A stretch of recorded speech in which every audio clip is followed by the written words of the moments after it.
speak tonight on is the issue of the Israeli democracy. You know, I think when people refer to the state of Israel, they take for granted the basic fact that the political system in this country is a multi-party parliamentary democracy, and then having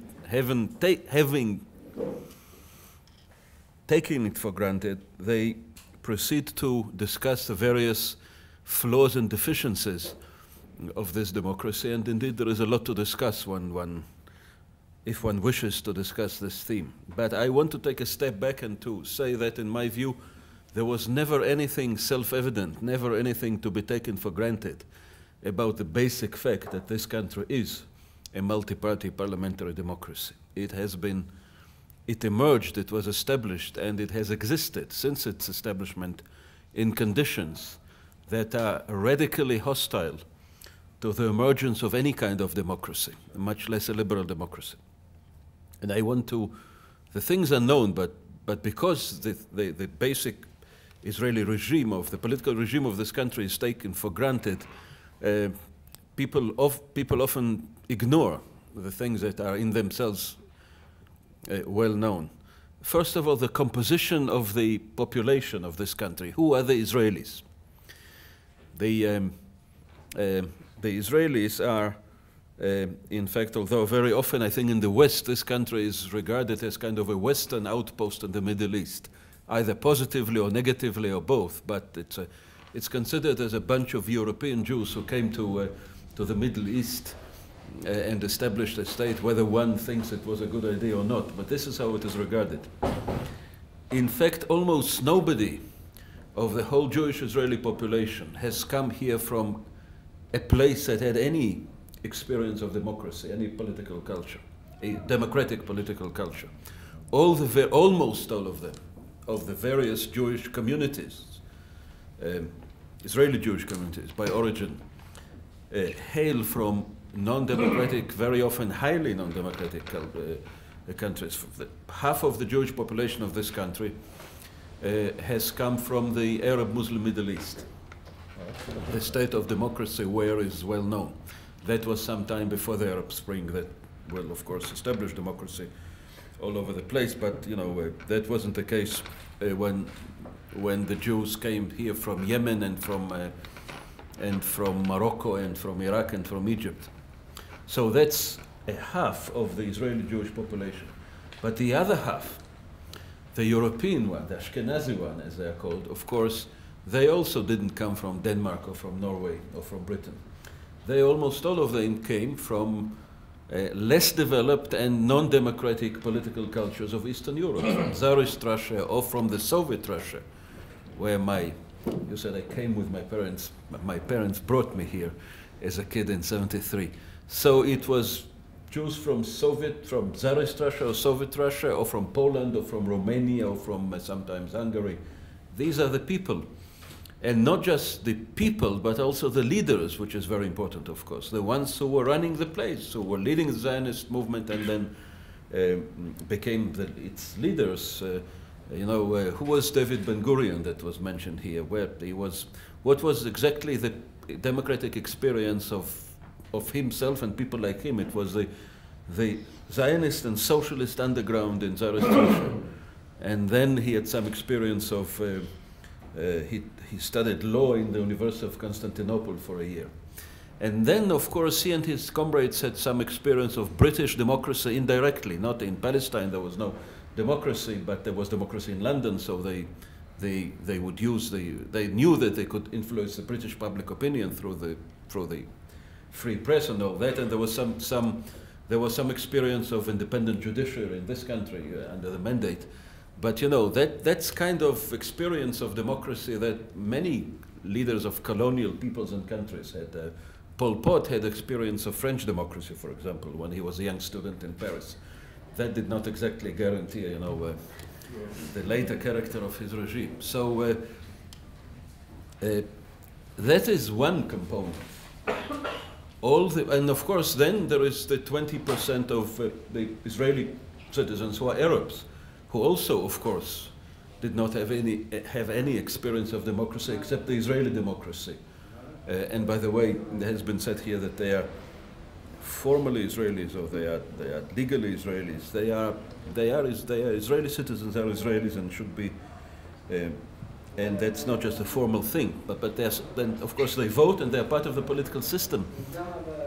Now, when you have this mixture, and then taking into account that this is also the huge diversity of the Jewish population itself, you know, the Jewish nationalism, Jewish national identity in this country is always defined as a clear example of ethnic nationalism. Well, in some ways it's true. The Jews do consider themselves as a kind of a descendants of not just an ethnic group, but descendants of a single family, of Abraham, Isaac, and Jacob. But you know, even if this is literally true, then assuming that this is literally true, I should say here, the descendants of these three gentlemen have been around for 2,000 years in different parts of the world, and some of them even before that. And inevitably, there are huge cultural and ethnic differences between Jews from Yemen and Jews from Poland. When you look at them, to say that they belong to the same ethnic group, you need to have a very wide and flexible definition of ethnicity. So there is a huge, there was when, no, the 600,000 Jews that were the original Jewish population of this country in 48 accepted and absorbed more than 1 million immigrants within less than 10 years. That would have been the equivalent of France accepting 120 million immigrants within several years and giving them the citizenship immediately upon arrival, and then integrating them into the political system. That is, there is no precedent, there is no parallel for that anywhere. And so when you have a country that consists of people from those countries, overwhelmingly non-democratic, and the overwhelming majority of them are recent immigrants having come from dozens of different countries with hugely different cultures, with many of them without a common spoken language. Of course, many had Hebrew as the language of high culture or language of religion, but that doesn't mean they could have, in the simple sense, a single language to communicate. When you think about this combination, the question is how come that this whole thing was governed from the beginning, and it was never for a moment considered possible to govern it except through a parliamentary democracy, without the obvious temptation should have been to say, well, in principle democracy is a good thing, but in order to run all this mess we need a strong government temporarily, you know, for the time being, and then things happen that usually happen in this situation. But that's only one part of the equation. There is another reason why I think the Israeli democracy is such a tremendous achievement that is, again, usually not thought about it this way because people take it for granted. This combination of people and groups from different countries also was, of course, since the beginning of the state, or in fact decades before the state as such was established, the whole society that I'm describing emerged, was molded under the conditions of chronicle emergency, a chronicle ongoing national conflict. Now, we know very well that even well-established democracies, when they encounter a violent threat of any kind, or a serious threat, when there is an emergency in any democracy deviates to some extent from the normal democratic standards that are by definition peacetime standards. These are the normal democratic standards, and then when there is an emergency, then the argument always, and it's a very important argument, but it's about one thing: the degree of legitimate deviation from the standard practice compared with the gravity of the danger. And these are often disputed. So when you have the American reaction to the war on terror and to the danger of terror post 9/11, all the arguments, and these are serious arguments about how acute is the danger right now, and whether this particular emergency step that we are taking is justified by the gravity of the threat. And we know very well that President Obama found it very difficult to live up to his own commitment, to his own convictions, and to his own commitments on that, during his campaign, because one thing is to promise something when you're running for office, and another thing is to run the country and face the actual dangers when you're president, commander-in-chief. And it's not only an American phenomenon. Every European state, all those who are now lecturing the Americans on their brutality, every single European state that has ever faced any kind of emergency has dealt with these dilemmas. The Brits in now the Northern Ireland, and the Germans with the Red Army, and the Italians with the Red Brigades, and the Spaniards with the Basque terrorism. And these are very difficult dilemmas. Now, Israel is not a democracy that at some point encountered a violent threat and then dealt with it better or worse, as one may argue. It is, again, a society that has never known anything but an ongoing emergency. It is a society that emerged. It's whole generations that were born into a state of emergency and never knew anything else. Now, of course, it would be an exaggeration to say that we're not always having a war. That would be a great exaggeration. But we have never known a day of peace since actually the beginning of the Jewish society in this country, rather than since the date decades later of the establishment of the state. And then the question is, how come a society composed in this way and undergoing this process of a chronicle, generation after generation, state of conflict, how come? Now, if you feed a computer with this data, what exactly will any computer say, liberal democracy in response to these basic, this data? I don't think so. I think it's the environment in which this country is living, has been living, is as friendly to a liberal democracy as Dead Sea is to fishing. Now, there is a document that I saw, but unfortunately I haven't kept a reference to it. But one can find it. It's a memorandum written by, I think, a second secretary of the British Embassy in Tel Aviv in '51. He's writing to London, to his boss in the Foreign Office, about this new state. And he's describing it, and he's making his prediction about where the state is going in '51. And his assessment in '51 that Israel would soon become, what do you think, a one-party dictatorship. That was his prediction, and one-party dictatorship. And his descriptions, he makes a very persuasive case.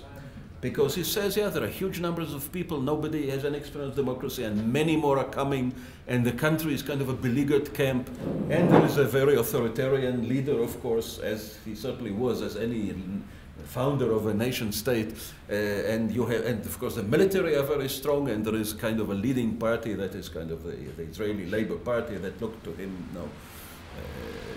He was actually, he was predicting that Israel would become something that would later happen, had not yet happened in '51, but as we know, happened to most of the post-colonial countries. Because the British Empire always would hand over power to a democratically elected government in any colony, and then within several years, most of them, great majority of them, became what he was predicting for Israel in '51. Now, if we can now examine this prophecy, in '61, still under Ben-Gurion, Israel was already more of a liberal democracy than it was in '51. And in '61, it was more liberal than in '71, it was more liberal than '61. And in '81, I remember as a young guy in this country, as a student, in '81, with the new right-wing coalition, of which I was not a supporter, I have to say, not at all.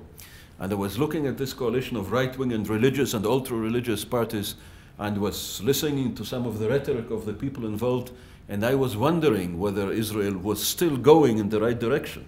But I think any fair-minded person should admit today that Israel is today much more liberal and democratic than it was in '81. And it is more democratic than it was in '91. Now, by the way, in many ways, this is a bit trivial, because every democracy, of course, every Western democracy now is more democratic than it was in '51, of course. In these past decades, every Western country has become more liberal in many ways. But it is not trivial that Israel is part of this world and of this process, because the Middle East, the area where we live, and from which half of our Jewish population comes, the Middle East has become much less liberal in those decades. Egypt in early 50s was incomparably more of a free country than it is today. Egypt in early 50s had a Jewish community. Only when there was a war between Israel and Egypt in 48, the Zionist movement was outlawed, naturally, because being a Zionist means supporting an enemy. This is only required of Israel to allow open support for the enemy. But of course, no other country has, I think, ever been required to do such a thing. So Egypt didn't allow Zionist activities in Egypt when it was having a war with Israel. But the Jewish community itself was not was allowed to still existed. Only after under Nasser it became impossible to be a Jew in Egypt, not under the reactionary monarchist government. And so in many ways, of course, not just the Jews, but the Copts and the level of freedom of expression in Egypt, I think the Egyptian liberals are now looking back to early 50s as the golden liberal age. And Syria was much, I don't know if exactly it was how liberal it was, but it was certainly much less of a fascist dictatorship than it later became under the Ba'ath in early 50s. So it's for a large number of complicated cultural and political reasons, I think the whole process of the development of the system of government and the political culture in this country has been exactly the opposite of what was predicted for a good reason, not without a good reason, in 51. And I want to make my final point on the question which is obviously has always been the most acute problem of the Israeli democracy, and this is the status of the Arabs, of the Arab minority, because everywhere I think a large national minority is an issue in any democracy, but especially under conditions of a national conflict, a minority that is culturally and ethnically part of a larger world that is at war with the state, with which the state is at war. Now, when you hear I don't think that there are really a lot of things to criticize regarding the behavior of the Israeli establishment towards the Arab minority. And don't say that as just a lip service. I mean it. But when you listen to of course, one has to remember that this is not a usual case of a minority, but a national minority in the midst of a national conflict, and a minority whose elected leaders, those who are members of the Israeli Knesset, are expressing open support for the other side. That is allowed under the Israeli democracy, and it should be allowed. I'm in favor of continuing to allow it, but it is a challenge that few, if any, free societies, if any free society ever had to face. When you have members of parliament in this country who praise Nasrallah, who praise Sheikh Nasrallah openly at a time when his rockets are falling on Haifa and then on Nazareth, killing also Arab citizens. That is an extremely unusual situation, and that is not to be compared with any other. Join the flotilla. Pardon? The members who joined the flotilla. Yeah, flotilla, yes, flotilla. But I would say, yeah, flotilla was, but when it was.